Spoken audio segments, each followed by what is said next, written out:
Friends, welcome to my channel Supriya homely kitchen. আজ আমি আপনার কাছে নিয়ে এসেছি লইটা মাছের রান্না।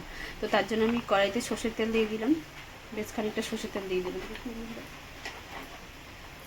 সর্ষের তেল দেওয়ার পরে আমি একটা বড় সাইজের পেঁয়াজ কেটে রেখেছি, সেটা দিয়ে দিলাম।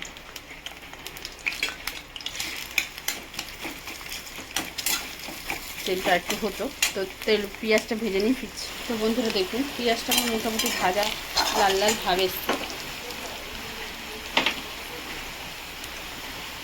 তো আমি এখানে 5-6 কোয়া রসুন থেতো করে নিয়েছি, এটা দিয়ে দিলাম।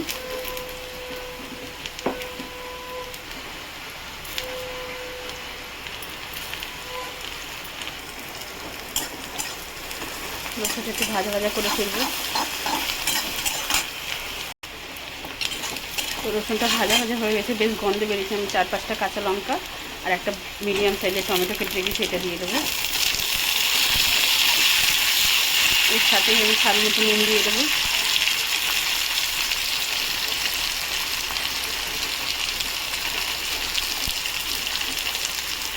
এর সাথে আমি স্বাদ মতো নুন আর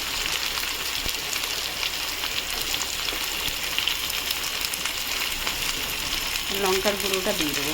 যে যেমন ঝাল খাবে, আমরা বেশি ঝাল খাই না, ওই জন্য লঙ্কার গুঁড়োটা দিয়ে দিলাম।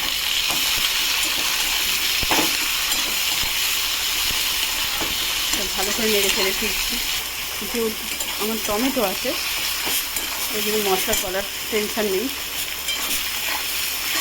এবার এর মধ্যে আমি স্বাদ মতো হলুদ দিয়ে দেবো বন্ধুরা। হলুদ দিয়ে দিলাম। এবার একটু জল দেবো,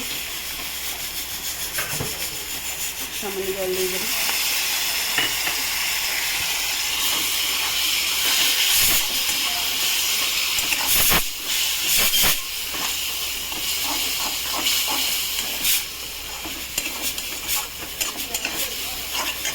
পরে ফিরছি। তো দেখুন বন্ধুরা, মশলা থেকে আমার তেল ছেড়ে গেছে। এবার আমি লটিয়া মাছটা দিয়ে দেবো, এটাতেও জল বেরোবে। লটিয়া মাছটা দিয়ে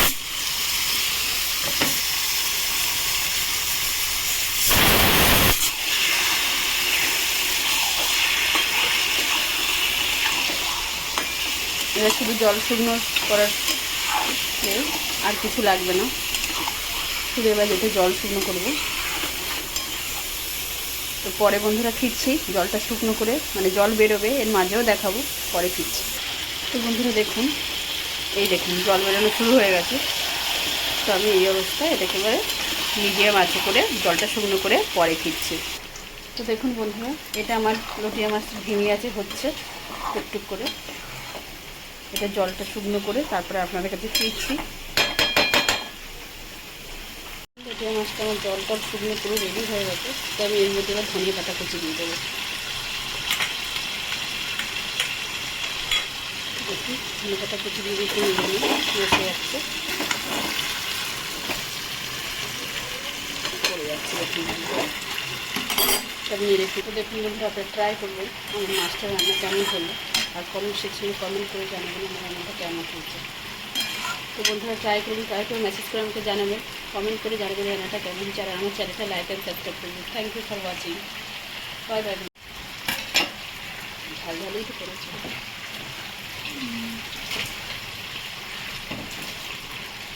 এটোটা নিয়ে